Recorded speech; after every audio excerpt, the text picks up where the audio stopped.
Hi, I'm Lucy, and I'm going to show you how to download the data for the Police Data Challenge. So first, you're going to navigate to the thisisstatistics.org website. It's just thisisstatistics.org/police data challenge. That's where you can find the general information about this particular challenge. And you can scroll down to the Now It's Your Turn section and click on this link, this Police Data Initiative link, and that will take you to the data. And if you didn't want to go through that process, you can also just type in policedatainitiative.org, and that'll take you to the data source. So then we're going to click up here on Data and Agencies, and then Data Sets.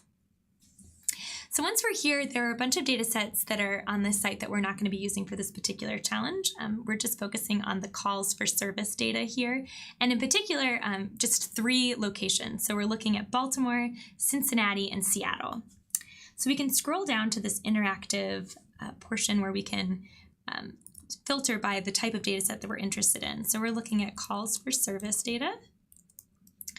So all the ones in this category, and in particular, Baltimore, or we could scroll down here to Cincinnati, or we could go onto the 3rd page to look at Seattle. So I'm going to show you for Baltimore because once we get to each data set's landing page, they all look essentially the same. So if we click on this link, it'll take us to the Baltimore City data site for the 911 service calls. And before we download, let's go ahead and take a second to just get to know this data set a little bit. So what's in this data set? We have 2.86 million rows. We have 7 columns, and each row is a call. So that's an important piece of information because understanding what each row of your data set is, whether it represents an event or an observation, whether someone could be in that data set more than once, is just an important kind of principle when we're doing data analysis. So we know here each row is a call. And we have the column names. We've got call date time, we've got priority, district, description, call number, incident location, and location. So we know that these are all going to come in as text because we're going to be reading this as a CSV file. And then we've got this nice preview to see what it should look like if we read it incorrectly. One thing to notice here is that location actually is an interesting variable because it'll be read in as a text string, but for a future video, maybe this will be a fun opportunity to get to parse a little bit because you can see that there's a pattern. So each one starts with an open parentheses, there's some number, a comma, another number, and then a closed parentheses. And so these are latitude and longitude numbers that will actually let us map this data if we can pull out the actual numeric values. Okay, so now that we kind of know our data, let's go ahead and download it. So we can click up here on the top on the download button, and then we can click CSV, and it'll go into our downloads. All right, so now that we've got that downloaded, let's open up RStudio. And so for this, we're going to be using RStudio because it has the great concept of a project where all of our working directories are set in the location of the head of our project, and then we can have all of our scripts and our files all kind of in one place that's really easy to navigate. So in order to do that, I'm going to go ahead and make a new project. I'm going to call this ASA Police Data Challenge. And then I'm going to create that project. So that created a folder that has this file in it, this .r project file. So anytime we want to open up that project, we can just click on that file and it will automatically set the working directory appropriately. And we'll have all of our files that we be able to view right here. So right now there's nothing in there because I haven't done anything yet. And we need to move our downloaded data file into this. So I'm going to do this.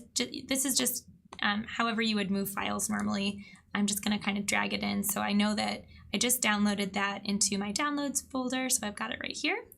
And I'm going to go navigate to that folder I just created, the ASA Police Data Challenge. I'm just going to drag it right in. So there it is, drag it in, and now it shows up here. So there's my CSV. So now I've got it in there, and now all I have to do is read it into R.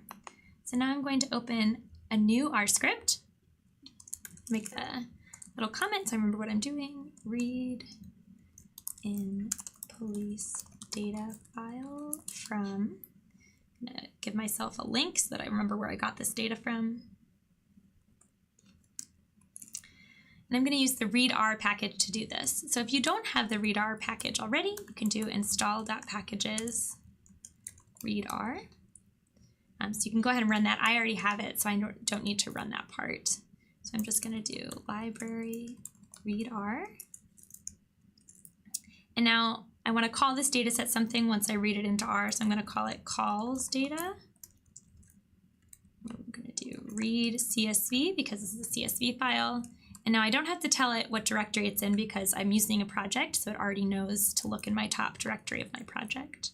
So it's 911. I'm just using the name right here, calls for service.csv. All right, so I'm going to go ahead and run that.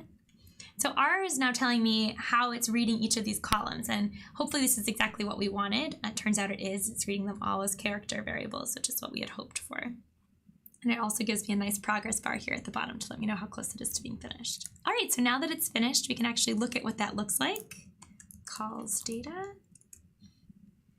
And it looks just like the table that we were given. So these are all character variables. We've got 2.86 million rows, we've got 7 columns, and they match the names that we hoped for. So we did it. Next time we'll look into maybe parsing the location variable, and good luck. Thanks.